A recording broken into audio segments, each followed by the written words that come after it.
Баршаңызға сәлем. Бүгін сіздермен 5 минутта дайын болатын балаларыңыздың сүйікті асы болатын манная каша дайындаймыз. Өте қарапайым заттардан және оңай жасалады.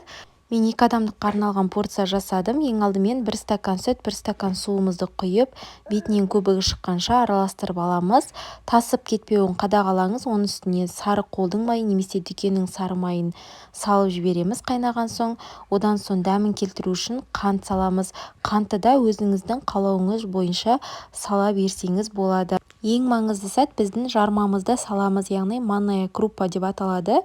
Мен көз мөлшерімен салдым. Сіздер 4 ас қасықтай манная крупа, яғни жарманы салып араластырып тұрған дұрыс. Салып жатқан кезде бірден араластырған дұрыс. Сонда түйіршіктелмей біркелкі масса болып шығады. Жарманы салған кезде аз болады деп ойлап, үстінен көп қылып салудың қажеті жоқ. Себебі көп қылып салатын болсаңыздар, ол 1-2 минуттан кейін көтеріліп, тым қатты қою болып, дәмсіз болып қалады. Сол себепті сұйықтау қылып жасауға тырысыңыздар. Мінекей біздің манная крупа, яғни жармамыз дайын болды. Міндетті түрде жасап көріңіздер. Егер рецепт ұнаса, каналыма тіркеліп, лүпіл басып, пікір қалдыруды ұмытпаңыз. Астарыңыз дәмді болсын.